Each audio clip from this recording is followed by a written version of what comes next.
नमस्कार दोस्तों, मैं अभिषेक कुमार आपका अपना YouTube channel Eklavya GS classes में आपका स्वागत करता हूं। दोस्तों, यह वीडियो झारखंड लोक सेवा आयोग के आगामी एग्जाम के लिए काफ़ी इम्पोर्टेंट है।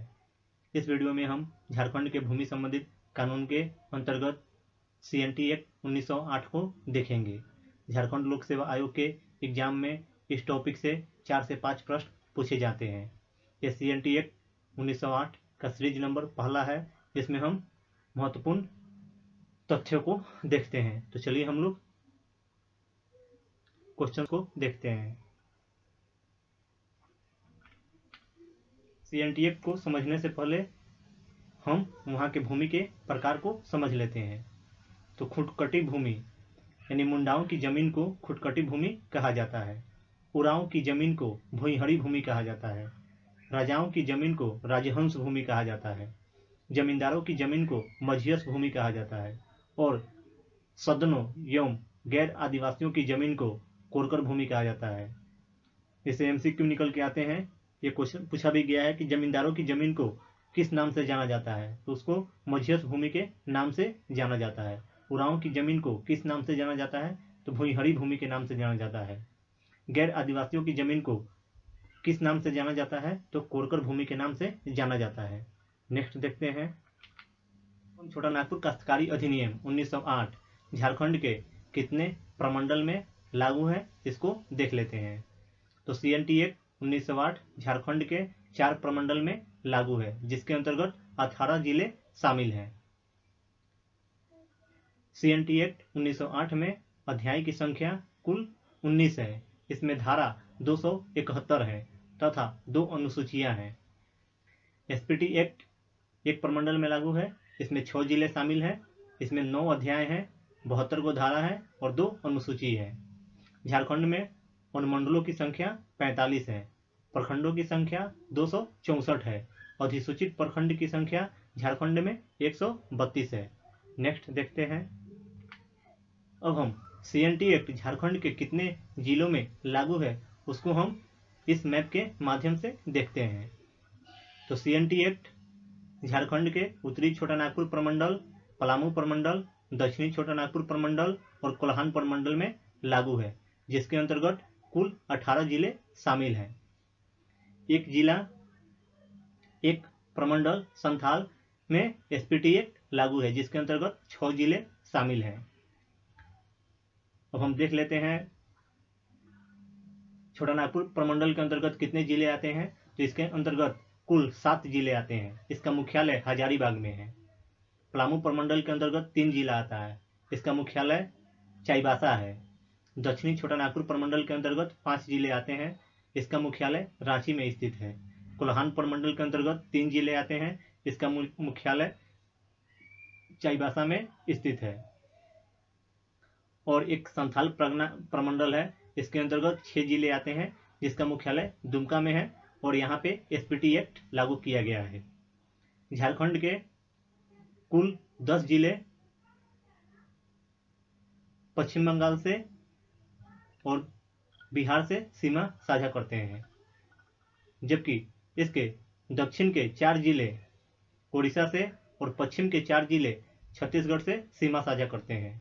झारखंड का एकमात्र जिला गढ़वा वह 2 से अधिक स्टेट से अपना सीमा साझा करता है। वह स्टेट है बिहार, उत्तर प्रदेश और छत्तीसगढ़। अब नेक्स्ट देखते हैं हम।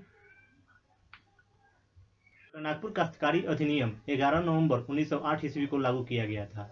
यह अधिनियम बिरसा आंदोलन के फलस्वरूप झारखंड में लागू किया गया। छोटा नागपुर में पहली बार सर्वे का कार्य सन 1902 ईस्वी में प्रारंभ किया गया था। छोटा नागपुर काश्तकारी अधिनियम 1908 भारतीय परिषद अधिनियम 1892 की धारा 5 के अधीन गवर्नर जनरल की मंजूरी से अधिनियमित किया गया है।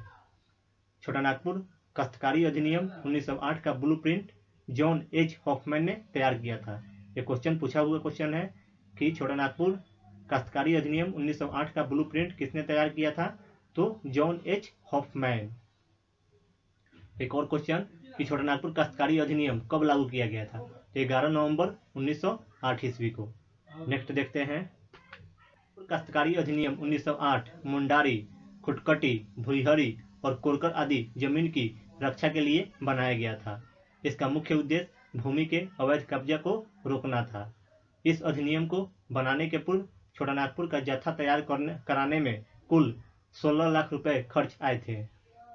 छोटानागपुर काश्तकारी अधिनियम के पूर्व प्रथम वर्ष का सर्वे ट्रैवर्स सर्वे, दूसरे वर्ष का सर्वे कॉडस्ट्रल सर्वे कहलाता है। ये काफी इंपॉर्टेंट पॉइंट है कि छोटानागपुर काश्तकारी अधिनियम के पूर्व प्रथम वर्ष का सर्वे किस नाम से जाना जाता है, तो ट्रैवर्स सर्वे, और दूसरे वर्ष का सर्वे कॉडस्ट्रल सर्वे के नाम से जाना जाता है। छोटानागपुर काश्तकारी अधिनियम 1908 को तैयार कराने में Davison, Hawkman, captain Grey, captain Drapery, Oliphant, colonel Eady, Dalton, Grimley, major Hurst, Slack, Lister, Reid, Stephen और रखालदास का महत्वपूर्ण योगदान था। नेक्स्ट देखते हैं, नागपुर काश्तकारी अधिनियम 1908 में अभी तक 26 बार संशोधन किया जा चुका है। 1990 ईस्वी में 66वां संविधान संशोधन के द्वारा छोटानागपुर काश्तकारी अधिनियम 1908 के धारा 46, 47, 48, 48 के क, 71, 71 के ख, 71 के क, 71 के ख, 240, 241, 242 को संविधान की 9वीं अनुसूची में डाल दी गई है। ये दोनों काफी इंपॉर्टेंट पॉइंट है, इसको याद रख लीजिएगा। नेक्स्ट देखते हैं, CNT एक्ट 1908 के सभी महत्वपूर्ण अध्याय को देखते हैं। इसका अध्याय पहला में संक्षिप्त नाम तथा प्रसार के बारे में उल्लेख किया गया है। 1 से 3 धारा के बीच काश्तकारों का वर्ग अध्याय 2 में है, भूधारक अध्याय 3 में है, रैयत अध्याय 4 में है, अध्याय 5 में खुटकटी अधिकार प्राप्त रैयत के बारे में उल्लेख किया गया है, अध्याय 6 में अनाधिभोगी रैयत के बारे में उल्लेख किया गया है, अध्याय 7 में अध्याय 4 तथा 6 से छूट प्राप्त भूमियों के बारे में उल्लेख किया गया है, अध्याय 8 में जोतों या भूत रीतियों के पट्टे और अंतरण के बारे में उल्लेख किया गया है, अध्याय 9 में लगान के बारे में साधारण उपबंध का उल्लेख किया गया है, अध्याय 9 के क में बंजर भूमि का बंदोबस्त के बारे में उल्लेख किया गया है। अगर ये वीडियो आपको अच्छा लगता है तो वीडियो को लाइक करें, कमेंट करें और अपने दोस्तों के साथ शेयर करें। साथ ही साथ सब्सक्राइब कर लें और बेल आइकन को प्रेस कर दें, जिससे आने वाला नोटिफिकेशन आपको प्राप्त हो सके। अध्याय 10 में भूस्वामी तथा काश्तकारों के लिए प्रकीर्ण उपबंध के बारे में उल्लेख किया गया है। अध्याय 11 में रूढ़ि और संविदा के बारे में उल्लेख किया गया है। अध्याय 12 में अधिकार अभिलेख और लगानों का निर्धारण के बारे में उल्लेख किया गया है। अध्याय 13 में भूमि संबंधित शर्तें एवं उनका रूपांतरण और अभिलेख संबंधित उपबंध किया गया है। अध्याय 14 में भूस्वामियों की विशेषाधिकार युक्त भूमि का अभिलेख जारी रखा गया है। अध्याय 15 में अधिकार अभिलेख तथा खुट कटी अधिकार वाले रैयत के बारे में उल्लेख किया गया है। अध्याय 16 में उपायुक्त द्वारा संज्ञेय विषयों की न्यायिक प्रक्रिया का उल्लेख किया गया है। अध्याय 17 में परिसीमा के बारे में उल्लेख किया गया है। अध्याय 18 में मुंडारी और खुट खरीदारों के विषय में विशेष उपबंध के बारे में उल्लेख किया गया है। काफी इंपॉर्टेंट धारा है ये अध्याय 18। अध्याय 19 में अनुपूरक उपबंध के बारे में उल्लेख किया गया है। सबसे इंपॉर्टेंट अध्याय 18 है, जिसमें मुंडारी और खुटकटीदारों के विषय के बारे में उपबंध किया गया है। थैंक यू फॉर वॉचिंग दोस्तों।